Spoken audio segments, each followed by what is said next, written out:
Hello, everyone. Welcome to our webinar, Beyond Recidivism, a New Era of Measuring Reentry Success. My name is Nicole Jarrett. I'm a Senior Policy Advisor at the Council State Government's Justice Center, and really looking forward to today's discussion.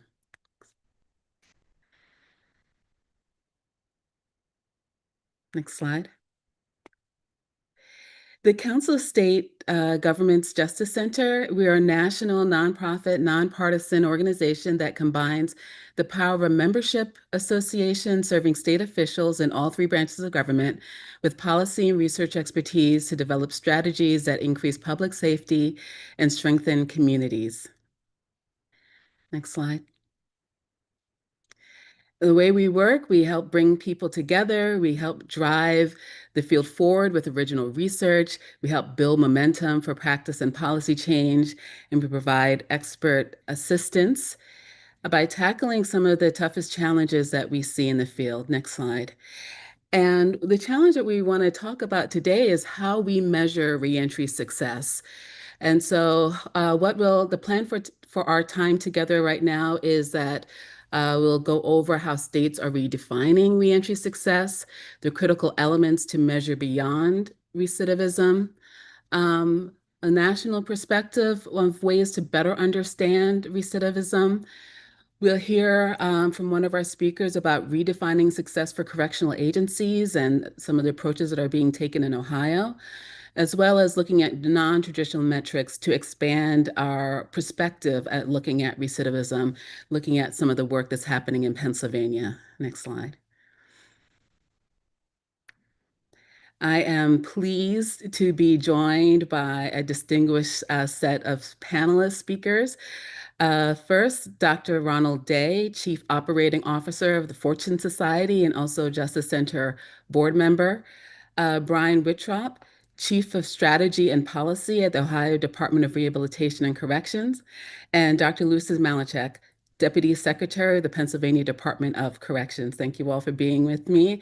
And I'm going to start off talking a little bit about what states are doing to tackle the issues around measuring reentry success. And we really see that states that have joined Reentry 2030 are leading the way. Reentry 2030 is a national initiative to dramatically improve reentry success for people leaving prison and who are on community supervision. And you know, one of the strategies to be able to address that, a key strategy to see this dramatic change, is that states are setting bold population-based goals and convening cross systems at a table to go about ways to identifying achieving those goals. Reentry 2030 states have defined what reentry success what it looks like for them beyond just reducing recidivism. The problem isn't that recidivism measurement is wrong. It's just that it's incomplete. It's like trying to understand someone's overall health by just checking their pulse. It's important, but absolutely, but it's not sufficient. And so for decades, we've been measuring reentry success through this single lens. Maybe there's four different ways that we constantly look at recidivism measure, but you're really looking at rearrest rates or reconviction or return from prison and maybe 1 year or 3 year rates. Um, but if someone avoids rearrest, but is still struggling, is homeless, has untreated addiction, we wouldn't necessarily identify that as true reentry success. And so we really want to take a deeper look at how we can get closer to measuring what success looks like. So I want to spend some time looking at a few examples of how states are defining how they're going to measure how their system is doing around measures of reentry. Next slide. So first we'll start off with Missouri. Missouri has had extraordinary partnership in developing a unified vision with the governor and cabinet heads, looking specifically at how to improve employment outcomes for people who are returning to community and people who are on supervision. And so here goes example of what they're looking at. They're looking at how well they're able to meet the needs through career services, looking at how many people are employed within 30 days post-release. Another goal is that 80% of formerly incarcerated individuals will maintain employment for at least 9 months after release. So looking at sustained employment. Next slide. Nebraska is looking at a variety of different measures. They have an executive a proclamation that they've used to identify their key goals, including promoting education, increasing 30% GED completion rate, 100% of people eligible who are eligible are actually enrolled in Medicaid, so these are the types of goals that people look at. Another measure that they've goal that they've set out for their system is assisting 100% of individuals who are incarcerated with obtaining state IDs and birth certificates prior to release. So these are just a small sample of the work that they're doing. Next, let's look at what North Carolina is focusing on. North Carolina has four goal areas: improving economic mobility, improving mental health and physical health, expanding health opportunities, and removing barriers to successful community reintegration. I strongly encourage you to check out their strategic plan, because underneath these four goals, they have a set of objectives. They have 28 objectives and performance metrics, so you get a really good example of what they're specifically trying to achieve by 2030. All of the Reentry 2030 states have high-level leadership and cross-agency partnerships to help support crafting the goals. And that's really important, because one of the things we hear quite a bit is like, well, where will we get the data to do this? And that's the reason why you need to have a cross-system approach. Just want to give a brief example, looking at North Carolina. Next slide. Employment is a key reentry priority, I think, for all of the Reentry 2030 states.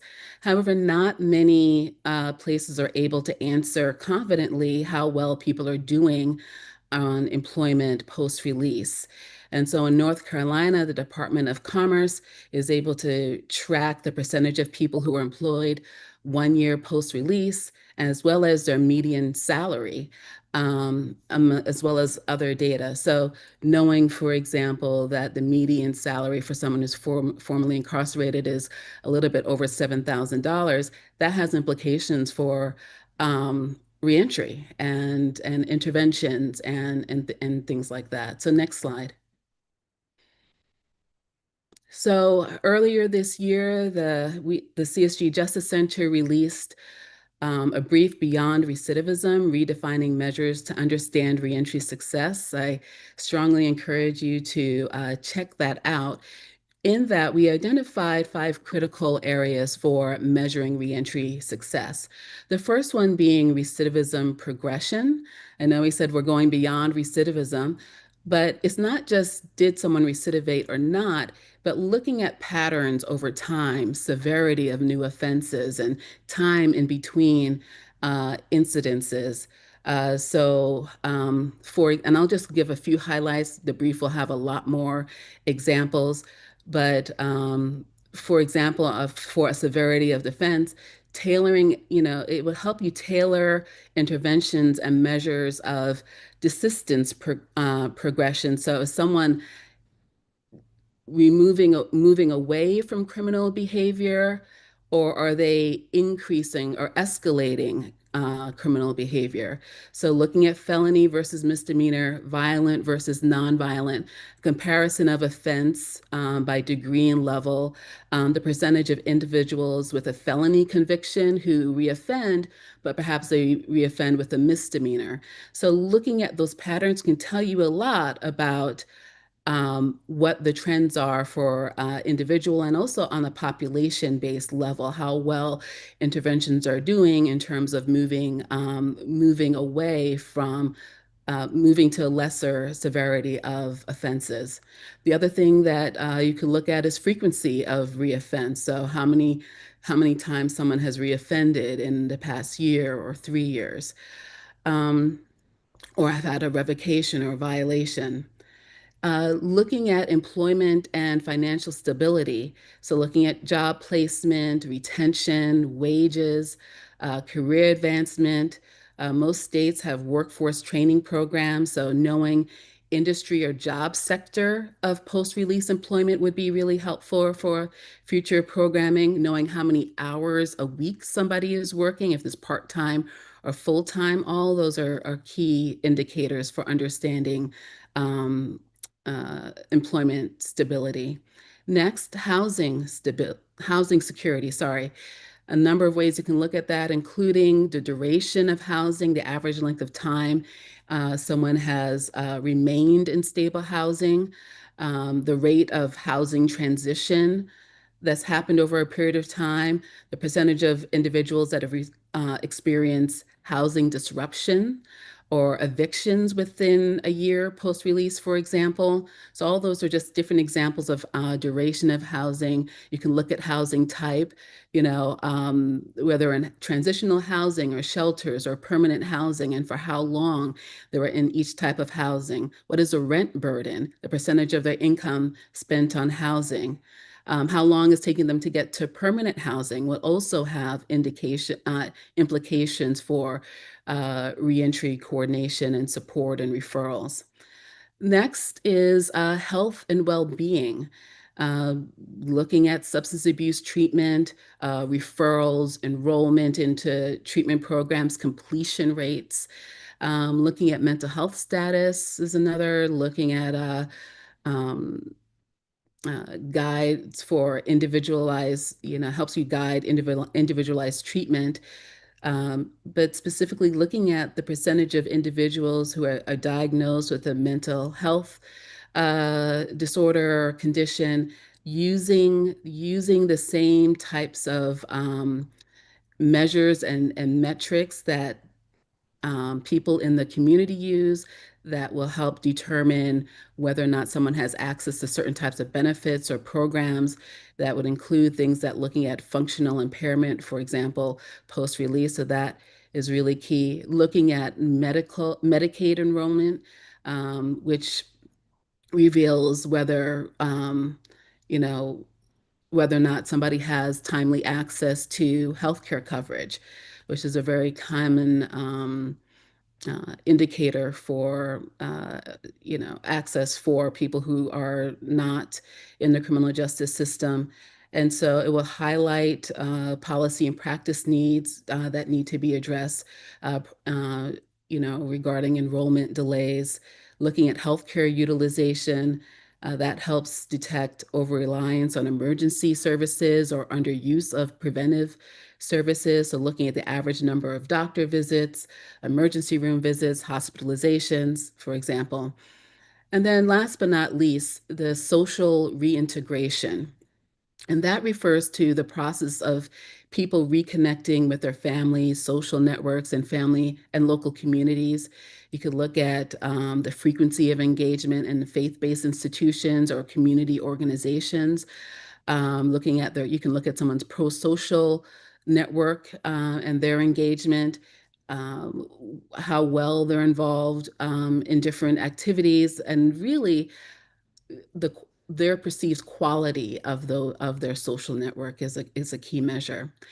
So that's just a sample of the types of measures and metrics that is in the brief, but what the field is currently looking at. And with that information and better data, we'll be in a better position to think about resource organization and comprehensive accountability and allocation. So with that, what I would like to do now is just turn it over to Dr. Ronald Day and to talk a little bit more about recidivism and ways we should be thinking about that more broadly and the work that the Fortune Society has been doing. Dr. Day? Hello. Thank you, Dr. Jarrett. I appreciate it. Thanks to CSG for the opportunity to share some reflections and for the paper Beyond Recidivism. And thanks to the audience for joining us. I see we have nearly 700 people that have joined us for this conversation. So just a little bit about the Fortune Society. So Fortune is a community-based organization. We are based in New York City. We have offices in every borough save Staten Island. We've been around for 58 years. Last fiscal year, we served over 18,000 people. We provide comprehensive wraparound services. So from education to employment to housing to mental health, substance use services, creative arts programming, alternatives to incarceration. We're in the jails, we're in the prisons. We're an organization that is often thought of as a kind of one-stop shop. And so, in addition to services, we also do policy and advocacy because I often say that we can't service our way out of the conundrum that we find ourselves in with mass incarceration. So we try to reduce the barriers, the stigma, the discrimination that the folks that we serve face on a regular basis. And in addition to policy and advocacy, we also do research. We started a research center a couple of years ago, and so we partner with academics, with think tanks, et cetera. Now, Fortune, we're not corrections, we're not parole, we're not probation, we're not academia, but we consider ourselves part of a coalition that is invested in increasing public safety through the services, through the advocacy and policy work that we do, as well as through the research. So, how did Fortune come to a point where we're discussing and are interested in thinking beyond recidivism? Well, one thing is that we look at the reports just like others do. We read these reports on recidivism and we see, in 3 years, 67% of all people that are released from prison end up recidivating. We look at other reports for longer periods of time, like more than 80% of people end up continue to be involved in the criminal legal system. And we're saying that is there a much more complex and nuanced story to be told. And we certainly think that there is. And so we were also getting requests from funders, and funders ask you as a community-based organization, like, what's your recidivism rate? How are you helping to reduce recidivism? And we realized that there's a fundamental lack of understanding about recidivism, the drivers of recidivism, the limits of recidivism, and our organization's power, right, or limited power in influencing recidivism. So one of the things that we did is we decided to embark on a study called Pathways Home, Desistance in the Context of Parole, because we wanted to think not just about what the failures are, what recidivism is, the rearrest, the reconvictions, the reincarcerations. We said we know that there are people who are transitioning from prison to the community and are doing relatively well. And so we embarked on this study in 2022. We're actually finalizing our analysis now, so we should have information available to everyone in about another 4 to 5 months from the report. So we partnered with the New York State Department of Corrections and Community Supervision, and we work with people who are on parole, who just came home, released from New York State Corrections, and are on parole in New York City. And so we recruited 406 individuals, and we followed them in a longitudinal study for 2 years. And we learned a lot. We lost a lot of individuals during the study. We lost over a dozen of our participants. Some end up succumbing to like overdoses and other and died in other ways. And many were rearrested. We went back to meet them on Rikers Island and did interviews with them there. And we lost contact with about 50, more than 50% of the folks that we were working with. But many of the individuals remain home and they are doing well, and they did well over this 2 year period. So we're trying to provide some context. Is there some secret sauce? We don't necessarily know, but we do want to understand more about what were the drivers of those individuals, right? And the factors and influences that supported their transition from prison to the community. There are very few studies, especially longitudinal studies, that have done this. So we are very excited to put a report out, like I said, in maybe like another 5 to 6 months or so, and share what we've learned in this particular study. One of the other things that happened with us over the years is that there's a report called The Limits of Recidivism Measuring Success After Prison. And you'll see from the report that Dr. Jarrett discussed that this report was cited twice. So I was selected as a member of the committee that put out this particular report and was very excited as a formerly incarcerated person who served 15 to 45 years in New York State prison, who went to prison with only a GED, and now, I don't know, 15 years in prison and 18 years home now, and I have two master's degrees and a PhD. I'm able to be a part of this particular panel and help kind of shape the ideas, opinions, and reflections that went into this particular report.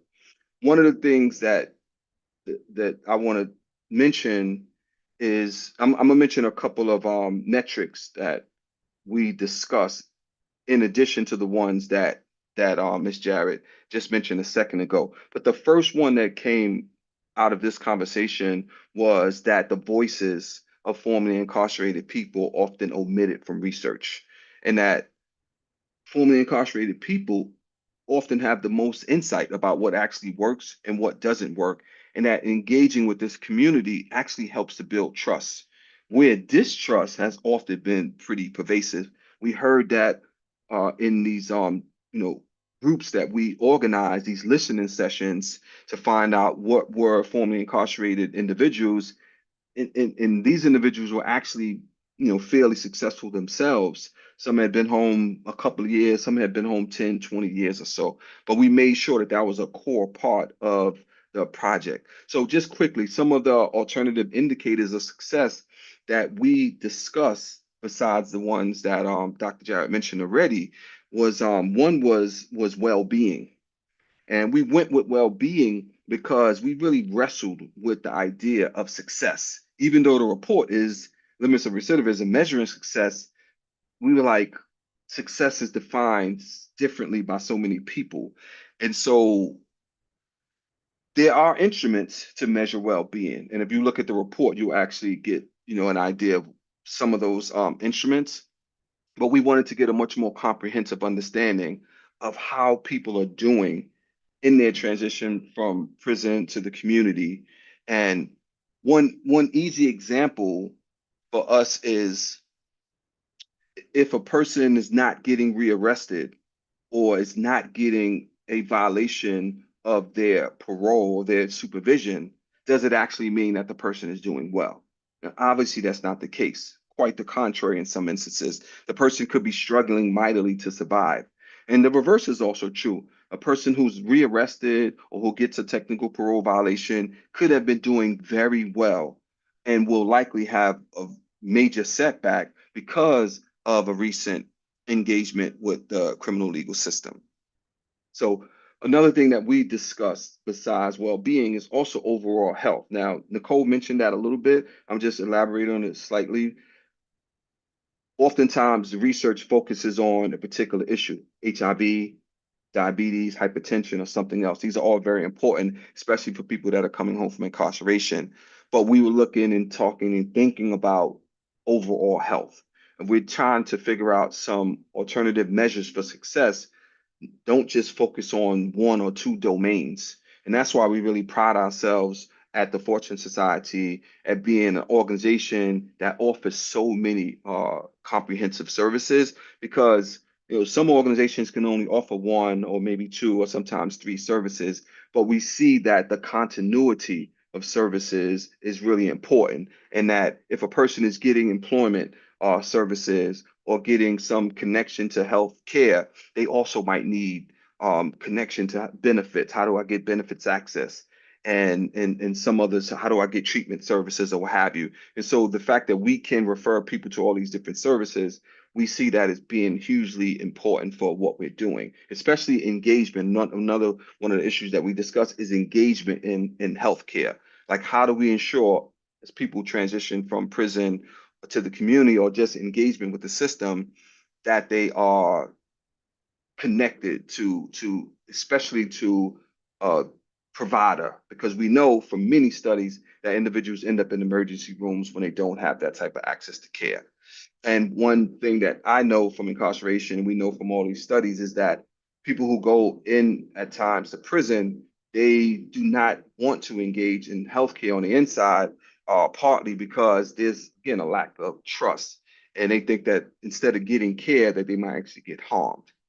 Another thing that wasn't that we didn't touch on yet is education. And I mentioned again going to prison with the GED. We know that individuals, New York State, and other states in the federal system are being released from incarceration, sometimes after long stints, without having acquired a GED or high school diploma. So when they come to us and they're trying to get employment related services, we're talking to them about what are their long-term trajectories going to look like if that basic credential hasn't been attained.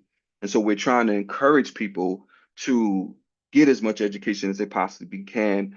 If it's not academic, then maybe some industry recognized credentials, because we know all too well that if people don't have basic credentials, that they're really going to struggle for the long term. Nicole talked about social relationships. That's also very important. And a lot of times when we re with recidivism studies, it's kind of you're not thinking about all the nuance that's happening with people. You think, for example, women. So many women are now impacted by the system.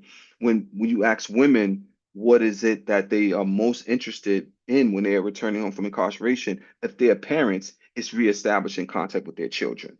Now, when you talk to dads, that's not necessarily the case. Not that they don't want to reconnect, but that's not going to be the highest priority for them, at least that we know that they're mentioning. Another thing is civic engagement.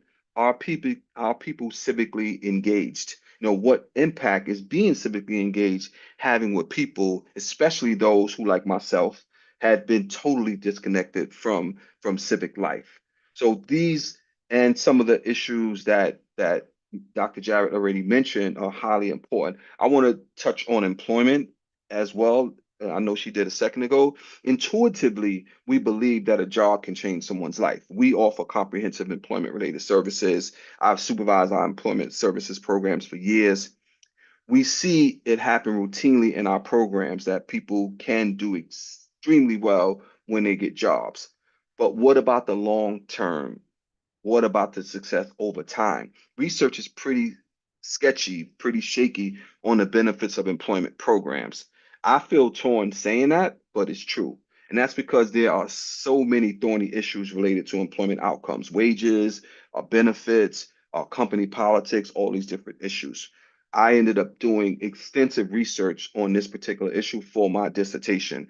And so I just became like enamored with learning as much as I possibly could about all of the different factors that coincide with people who have been involved in the system being gainfully employed after a touch point with the criminal legal system. So if you're interested in more information about that, my dissertation, I could obviously point you to that. But I'm going to pause there because I know we got a couple of other presentations and happy to answer any questions at the end of the session. So thank you so much for the opportunity to speak about this issue. Oh, thank you so much. You really raised a number of really good points. We'll turn over. We'll have hopefully some room for time for questions at the end. I love the examples that people are putting up in the chat. If you have additional examples, please put that forth. And I'm going to ask Brian Wittrup to go ahead and share a little bit about the work that he's been doing in Ohio. Thank you very much. Hello, everybody.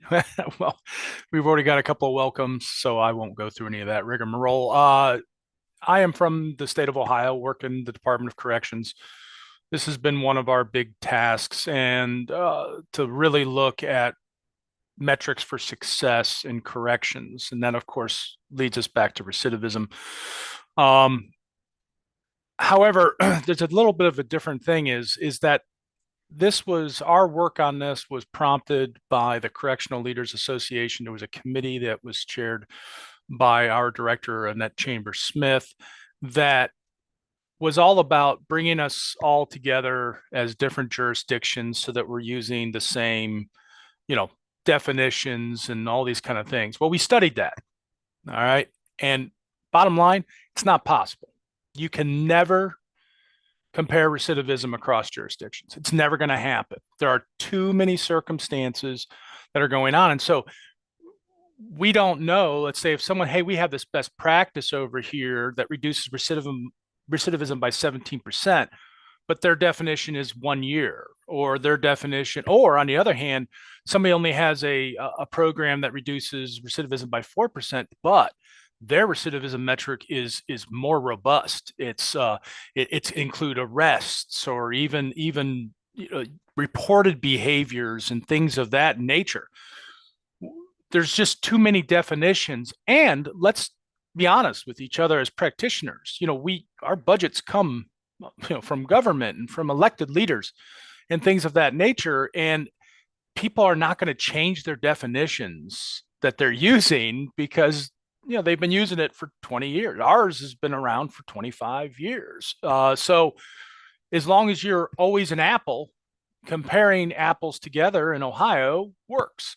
But if we try to compare our apples to the oranges of Indiana or to our partners over there in Pennsylvania and so on and so forth, that's a struggle. And it's not just the definitions, it's broad social trends. For example, the most powerful social force that affected recidivism, COVID.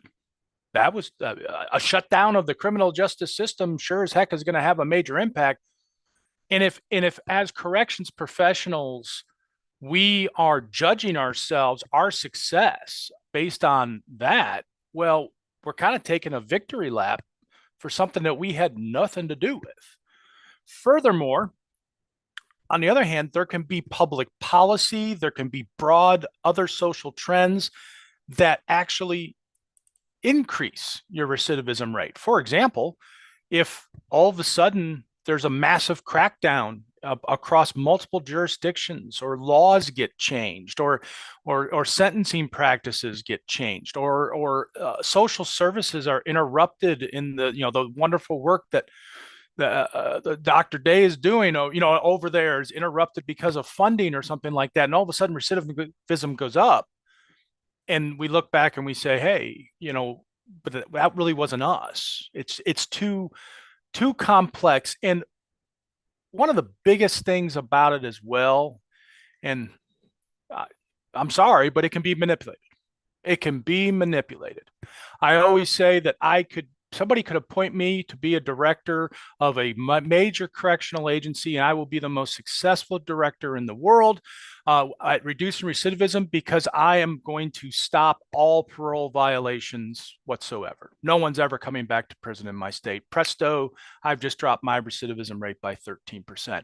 Well, that's counter to our missions, and that is, protect the community and improve lives and so many other things that when you define your success as an agency in a manner where you don't control the metric, it can be demoralizing. It can be it can cause misinterpretations, and also a plain truth is it lacks facial validity to non-practitioners, even to some practitioners.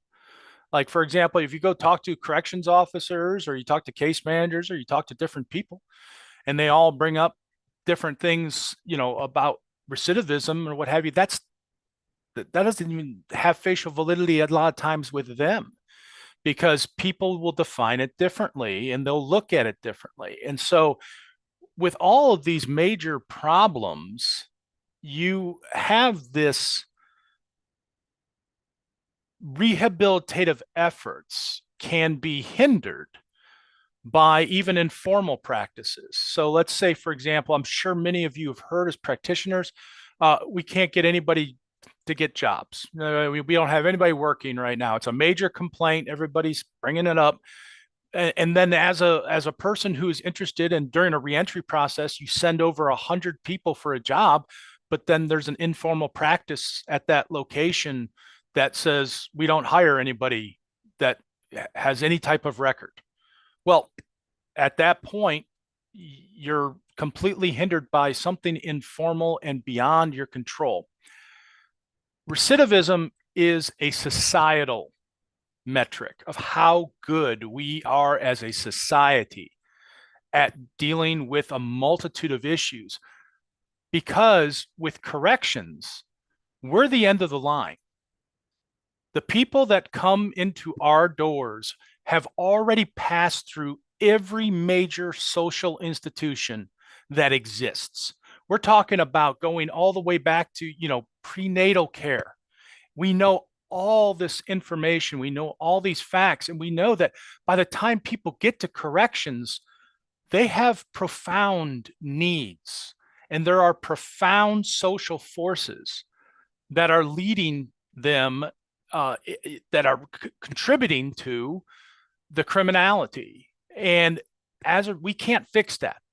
And since it's a societal metric, that's not what we should be judging our operations inside of correctional agencies based upon. That's the perspective that we have. One of the things that basically happened was while we were in the process of looking at this, we came across the social determinants of health, which I think most of you would kind of be aware of, and will be spoken about in different ways, has already been by both presenters already, different ways. But if you look at, this is a CDC, the social determinants of health, if you look at those, they are almost 100% correlated with what we know also stops criminal behavior. We know that strong communities, economic, jobs, stability, mental health, medical care, these are all things. So the way a society scores on the social determinants of health is how we're going to do when it comes to crime and recidivism. And so for correctional agencies, what we basically in Ohio feel that we should go towards is, let's work on those aspects of the social determinants of health that we can have some influence, with respect for a couple of very important pieces. What can we do realistically as an agency when rehab and reentry we're big time on that, but we got to be honest, we spend a lot of money on staffing, security, facilities. I mean, that's where our and we're a big ticket item. We're huge on a budget. And so there's a lot of good ideas people have out there they want to do besides funding prisons. So we have to really focus on what we do. And here's the thing, we know what works. The recidivism metrics and all these things, this has been studied repeatedly. We know what will help. And we also know what we can measure reasonably, because that's the other thing too. We don't have the resources to go out necessarily and gather massive amounts of data. We have to look at already available data sources.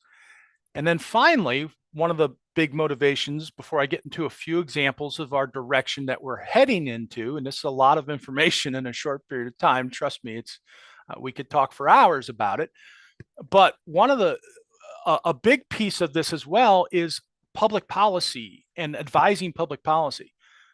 Recidivism metrics usually are like a 3-year. Most of the states were doing that. So what you have is a situation where if I or our agency were to establish a new policy, a new way of doing things, we're going to need 1 year to ramp it up. We're going to need a year of exposure. We're going to need to follow a class of people for 3 years afterwards. Then we've got to put all of that. It's 6 years later.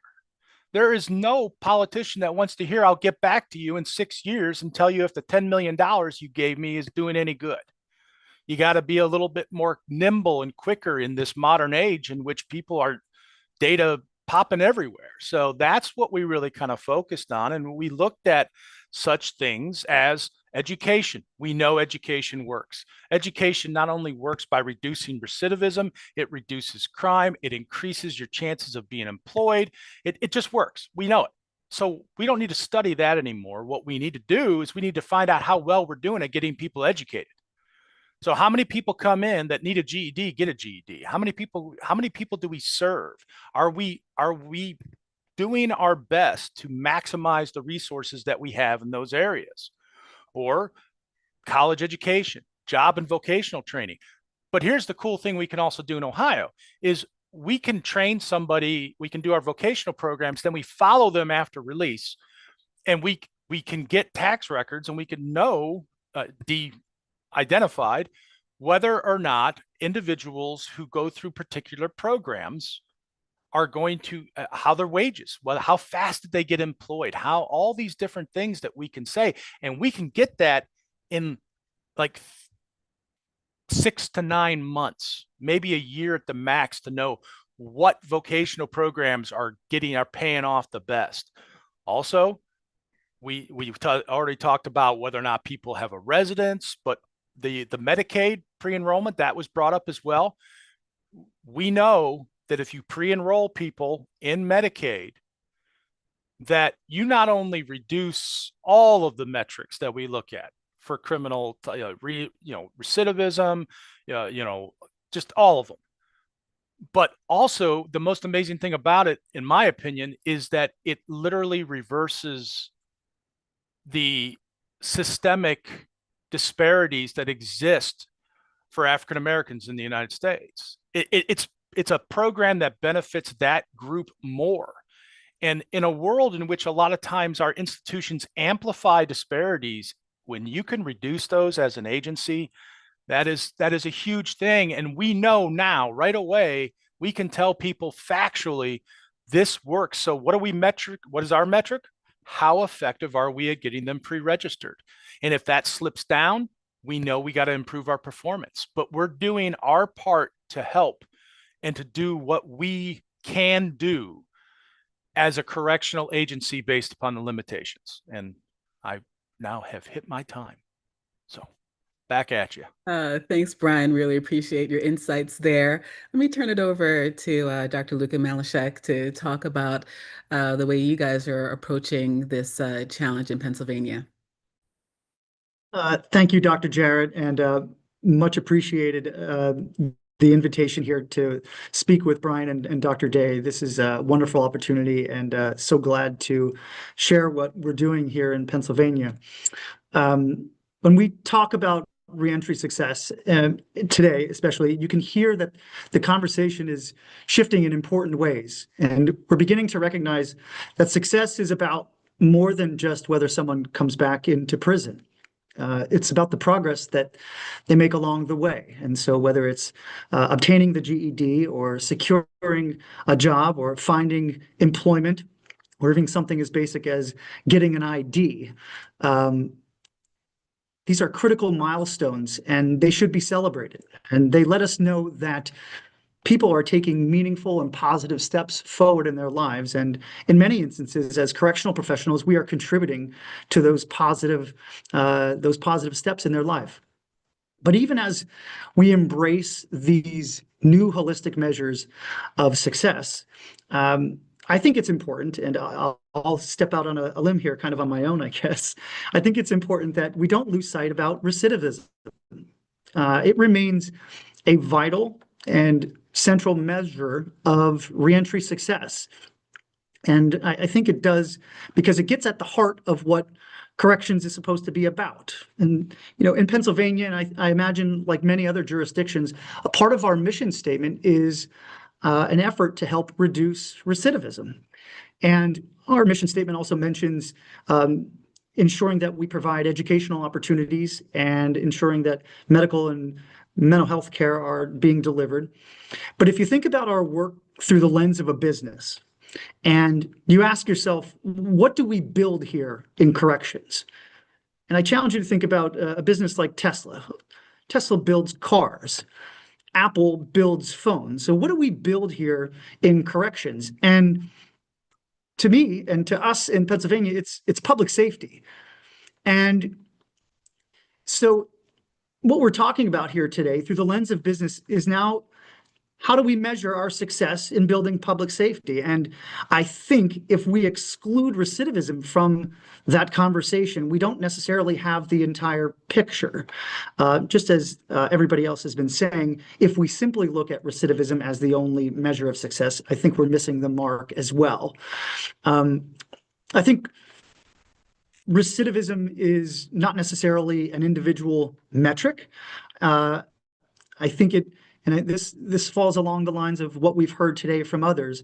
Recidivism is, I think, indicative of a systemic measure of success, and not just a corrections measure of success. For us, it's the Pennsylvania community and all of the interconnected web of resources that are in place or are not in place to support our folks when they are coming out of our correctional system.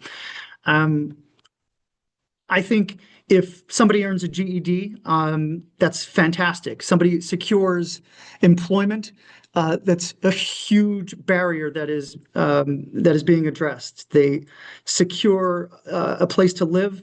It's going to change their lives. But if that person then also recidivates, we are not meeting what our goal of what we have set out to achieve. And again, the opposite is true as well. I think a colleague of mine, Dr. Brett Buckland, who's the director of the Bureau of Planning, Research, and Statistics for the Department of Corrections, he and I have had conversations about this issue, and he believes, and I do too, that recidivism provides somewhat of a common language. Not always, as Brian has mentioned, but to certain folks, it is. It's familiar. It's familiar to policymakers, certainly different in jurisdictions for sure, but to lawmakers and frankly to the community and to victims, they know what that is. It's somebody who is previously engaged in crime who is now engaging in crime again.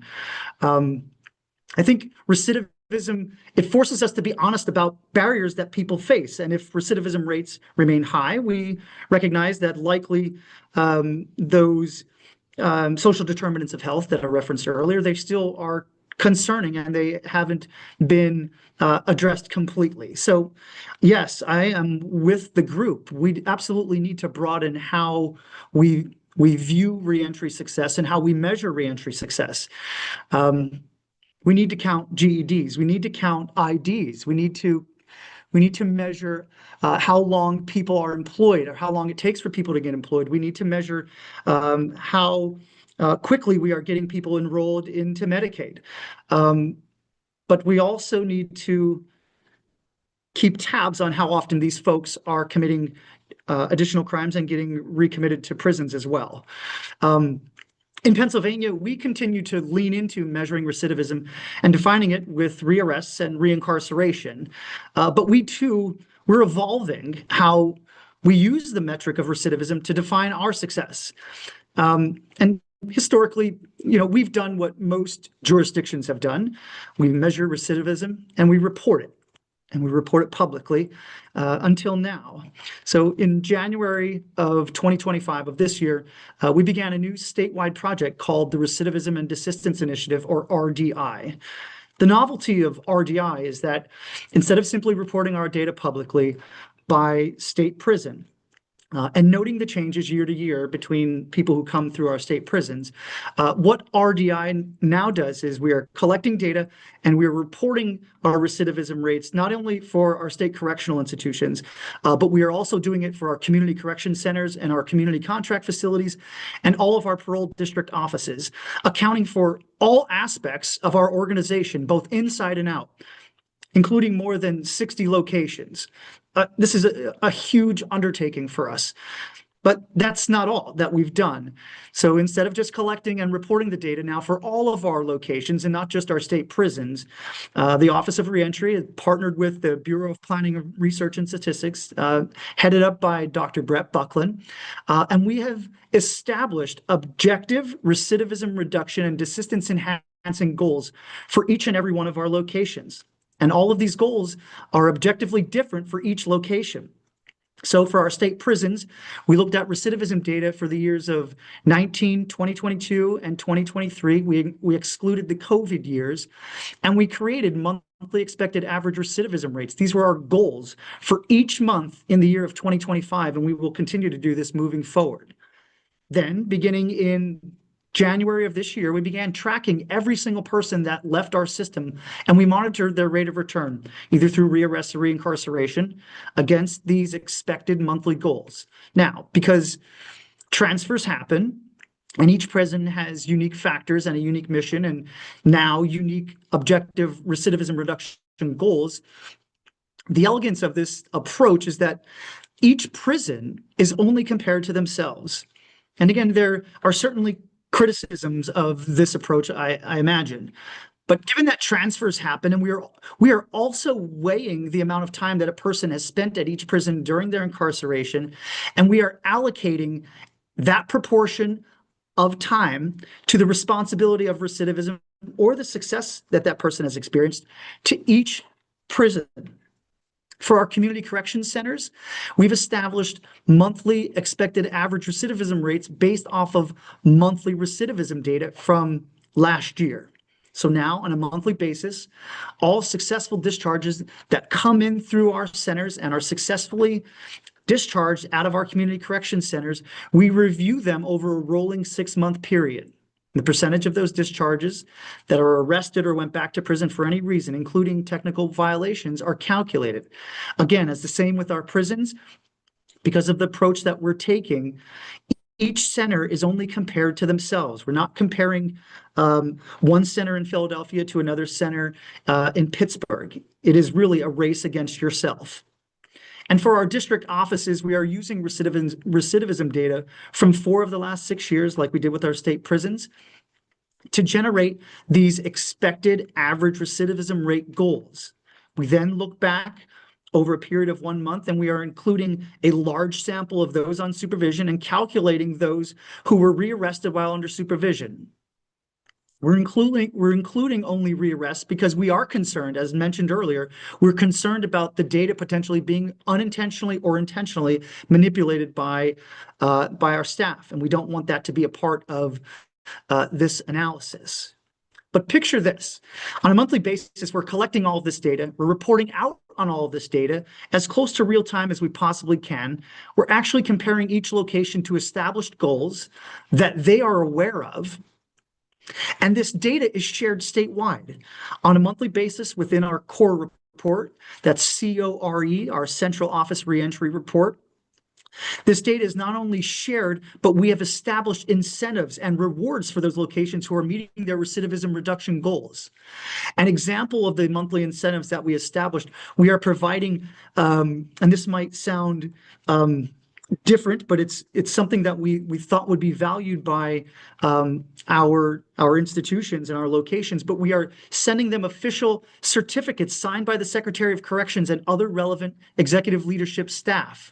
And once received, our prisons, our community correction centers, and our district offices are using these accomplishments as opportunities to empower our staff, and they're taking photographs of their expanded teams, and those photographs are being shared internally and recognizing sites that are experiencing success.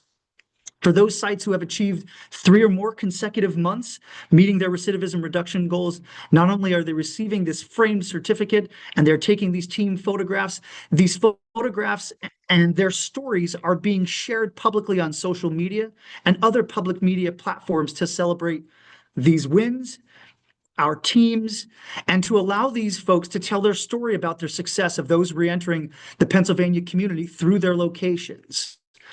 In addition to this piece of RDI that we're talking about, we've also begun hosting brainstorming sessions. And again, I agree, research is quite clear on what does work, but I don't think we're done.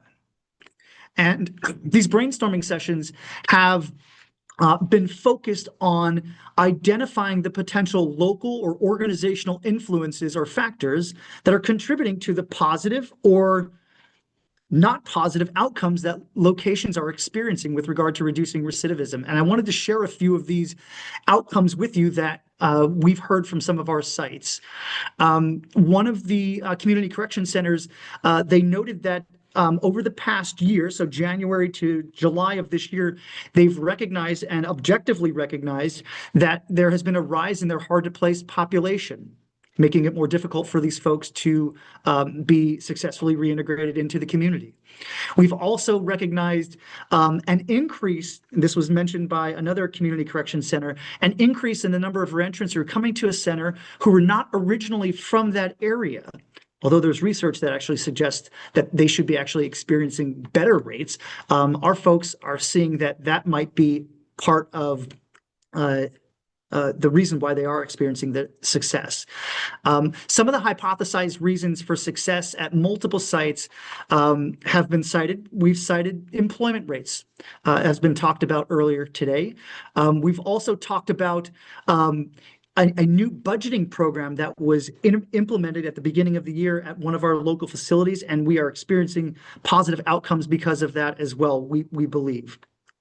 I wanted to share with you an email that we received in response to one of our brainstorming sessions from the center director in the Community Correction Center within our Bureau of Community Corrections. And a snippet here of what the staff's experience with our new RDI initiative has been in our brainstorming session. They said, today's meeting was enriching and enlightening, giving us more momentum to stay the course. While realizing we are experiencing a positive reduction in our centers with regard to the recidivism rates, I fully believe our work is just beginning. She forecasts that our recidivism rates will continue to drop under our team's leadership with the dynamic staff at our Community Corrections Center. Not one single staff is responsible, but all of us as a team are responsible. Our security lieutenant even mentioned how communication has shifted at the center over the past year. We're now working as a cohesive team on a mission to achieve the same goal, not to have our reentrants return. So she also mentioned collectively, we meet with all reentrants with a humanistic approach, offering support, guidance, and modeling behaviors that I believe the reentrants in turn model outside the center. The email goes on and on and on to demonstrate that there is buy-in to this and that they are truly working together as a team, which is completely different than what was happening with that center a year ago. I think this is just the beginning for Pennsylvania. We will continue to work together to study ourselves, to celebrate our wins, as we've mentioned today, learn from our mistakes, and hopefully work together to reduce recidivism together. Appreciate the time to share these thoughts with you today. Great, fantastic. Really appreciate that.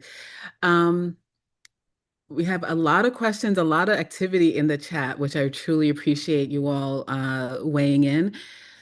One of the questions talked about validation of the measures, and I just wanted to address that quickly because sometimes we think about these reentry metrics as just factors related to recidivism. And yes, they are, but they are in by right outcome measures for different parts of the system. So one of the shifts that we're hoping to see, and one of the shifts I think Reentry 2030 states are making is that it's not all on corrections, right? There are things that can be done to help prepare people and make sure people have IDs and take advantage of pre-release programming, but proper ER use, that is something that the health system should be thinking about. Understanding this population may have a higher propensity to misuse at higher rates emergency rooms, or maybe have a lower self-assessed health status, which is, I'm glad that was mentioned. That's a very powerful measure of health. You just say, I'm in good health or bad health on a scale of 1 to 5. Those are really powerful metrics. So other systems, if you talk to people in the housing field, they will talk to you about housing type and eruptions and percentage of rent versus income. Like they will tell you about those metrics. The same when you talk to people in the public health field, they'll talk to you about access to insurance, and they'll talk to you about mental health. They'll talk to you about physical well-being, having a primary, all of those are standard measures.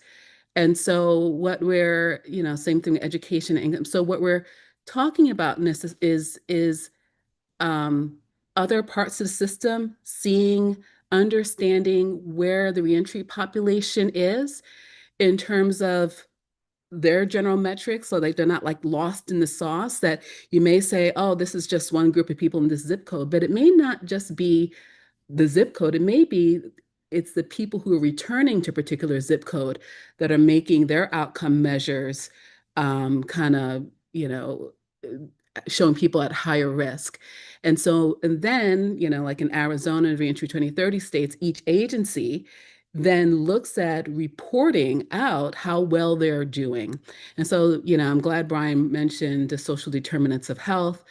We are now moving we talk a lot about individual criminogenic risk needs and getting people the right programming. And then we're talking about peers. We also have to talk about facilities and institutions and policies and practices. And we're talking about community. That is a parallel that we're talking about. We are at time. I thank you so much to outstanding panelist speakers. We definitely could have gone much longer. Really appreciate it. Thank you all for tuning in. If you are interested in this topic, please stay in touch. Reach out to us at the CSG Justice Center if you're interested in Reentry 2030 or you want to have an individual conversation, your jurisdiction's interested in looking at additional ways of measuring reentry. Happy to have that conversation. Take care, everyone. Bye. Oh, and a recording will be available.